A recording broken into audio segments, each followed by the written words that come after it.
இன்றைக்கி ஒரு சிம்பிளான 2 டிஷ்ஷு போட்டிருக்கோம். இது எல்லார் வீட்லேயும் ரெகுலராக செய்கிறது தான்.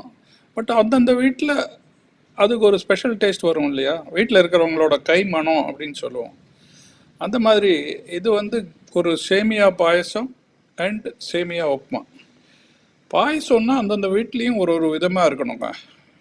எங்கள் வீட்டில் அது அப்படியே திக்காக க்ரீமியாக திச்சுன்னு இருக்கணும். அதாவது டபுள் சுகர் அப்படிம்பாங்க. அதே மாதிரி உப்புமானா கொஞ்சம் காரமாக இருக்கணும், பட் வாசனையோடு இருக்கணும், நிறையா கறியாக இருக்கணும்.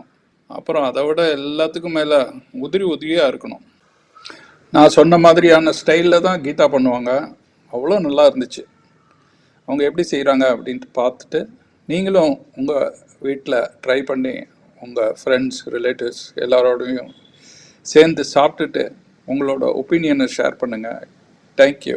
எங்கள் சேனலில் இப்போ நீங்கள் பார்க்க போகிறது சேமியா பாயசம் அண்ட் சேமியா உப்புமா.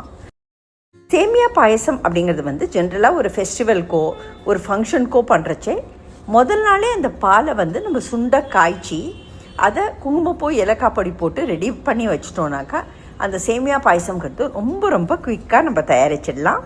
அதை நாங்கள் எப்படி குயிக்காக அந்த ப்ரிப்ரேஷனோடு தயாரிக்கிறோம் அப்படிங்கிற வீடியோ தான் நீங்கள் தொடர்ந்து பார்க்க போகிறீங்க. எங்கள் வீட்டில் சில ப்ரிப்ரேஷன்ஸோட நாங்கள் ரொம்ப ரொம்ப குயிக்காக ஒரு 10 மினிட்ஸில் தயாரிக்கிறதான சேமியா பாயசம், ஸ்பெஷலி பண்டிகை போது ஒரு அடிகனமான வானலியை அடுப்பில் வச்சு அதில் நெய் போட்டு முந்திரி திராட்சை ரெண்டுத்தையும் ஃபஸ்ட்டு வறுத்து எடுத்துக்கலாம். இதை கூட உங்களுக்கு டைம் இருந்தாக்கா நெக்ஸ்ட் டே ஃபங்க்ஷன்னா ப்ரீவியஸ் டேயே நம்ம ப்ரிப்பேர் பண்ணி வச்சிடலாம். இதை வறுத்து எடுத்து இது தனியாக ஒரு கப்பில் வச்சிடலாம். அந்த மீதமுள்ள அந்த கொஞ்சம் நெய்லியே நான் ரோஸ்டட் வெர்மிசெல்லி நல்லா வறுத்ததான சேமியா ஆட் பண்ணுறேன். இப்போல்லாம் நம்மளுக்கு ரெடிமேடாக மார்க்கெட்ஸில் வறுத்த சேமியாவே கிடைக்கிறதுனால நம்ம ரொம்ப வறுக்க வேண்டிய தேவையில்லை. ஜஸ்ட்டு அந்த மீதமுள்ள கொஞ்சம் நெய்லியே ஜஸ்ட்டு ஒரே ஒரு முதல் நாள் நைட்டே எங்கள் வீட்டில் என்ன பண்ணுவோன்னாக்கா பாலை அதை பாதி அளவுக்கு சுண்டுற அளவுக்கு அதை காய்ச்சி அதில் சர்க்கரை, குங்குமப்பூ, ஏலக்காய் பொடி சேர்த்து அந்த சர்க்கரை சேர்த்ததுனால கொஞ்சம் நீர்த்துக்கும் இல்லையா, அது திக்காக கொதிக்கிற வரைக்கும் அப்படியே கொதிக்க விட்டு அதை ஆறினோடனே ஃப்ரிட்ஜில் எடுத்து வச்சுடுவோம். நெக்ஸ்ட் டே இந்த மாதிரி ஃப்ரிட்ஜில் எடுத்து வச்சதை அந்த சேமியா வதங்கினோடனே எடுத்து அதை கொஞ்சம் லைட்டாக சூடு பண்ணி அதை அப்படியே அந்த சேமியா மேலே வார்மாக இருக்கச்சு ஊற்றிடுவோம். இன்னும் ஒரு டேஷ் ஆஃப் ஏலக்காய் பொடி. அந்த சேமியா வேகிற வரைக்கும் நம்ம கொதிக்க விட்டோம்னாலே போதும்.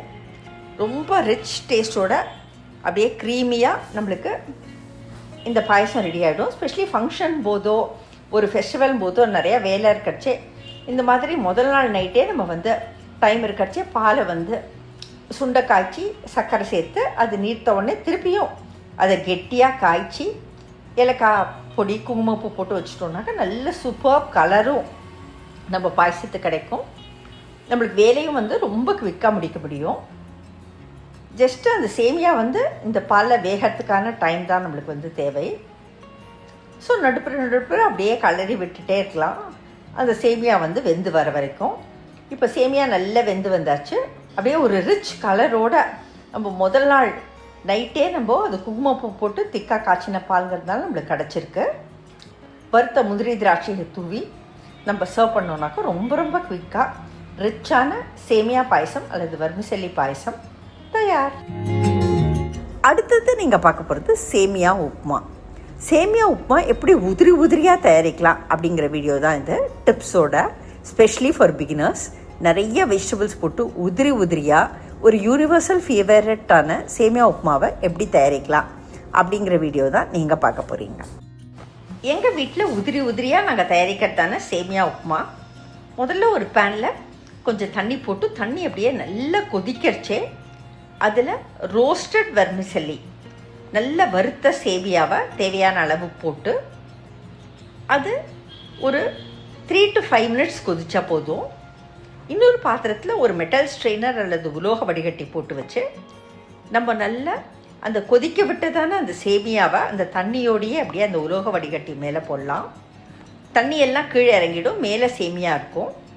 தண்ணி ஃபுல்லாக ட்ரெயின் ஆன உடனே அது மேலே அப்படியே கோல்டாக நம்ம வாட்டர் பாஸ் பண்ணலாம். இந்த வாட்டரை ஃப்ரிட்ஜில் வச்சுட்டு கூட அப்படியே உதிரி உதிரியாக நம்ம சேமியா ரெடி ஆகிட்டுருக்கோம். மீன்வேல் நறுக்கி வச்சதான காய்கள் வந்து உங்கள் ஸ்க்ரீனில் தெரியுது. இஞ்சி விழுது, வெங்காயம், கேரட் துருவல், பச்சை மிளகா, கருவேப்பிலை எல்லாமே நான் சேர்க்குறேன். கடுகு, உளுத்தம்பருப்பு, கடலைப்பருப்பு தாளித்ததான கலவையில் இஞ்சி, பச்சை மிளகா ரெண்டும் போட்டுட்டு நீட்டமாக மெல்லியதாக அரிஞ்ச வெங்காயத்தை போட்டு நல்லா வதக்கலாம். வெங்காயம் நல்லா வதங்கினோடனே ஃப்ரெஷ்ஷாக துருவி இருக்கிறதான கேரட் போடலாம். நான் இன்றைக்கி வந்து டெல்லி கேரட் எடுத்திருக்கேன். டெல்லி கேரட்டை போட்டு அதையும் நல்லா வதக்கலாம். தோல் உரிச்ச பச்சை பட்டாணியை சேர்த்து மேலும் வதக்கலாம். அது வதங்கிட்டே இருக்கிறச்சே பார்த்தாக்கா நம்மளோட அந்த சேமியா அப்படியே தண்ணி வடிஞ்சு அப்படியே ரெடியாக இருக்கும். இந்த ஸ்டேஜில் நம்ம வந்து சேமியாவை சேர்க்கலாம். அந்த ஹாட்டாக அந்த தண்ணியில் அந்த நம்ம பிளான்ச் பண்ணதான சேமியாவை உலோக வடிகட்டியில் போடுறச்சு நம்ம கண்டிப்பாக ஃப்ரிட்ஜில் வச்ச கோல்டு வாட்டர் அது மேலே போட்டோன்னாக்கா இந்த மாதிரி உதிரி உதிரியாக வரும். எல்லாம் ஒன்று சேர ஒரு கிளறி இறக்கணுன்னாக்கா உதிரி உதிரியான வெஜிடபிள் சேமியா உப்புமா தயார்.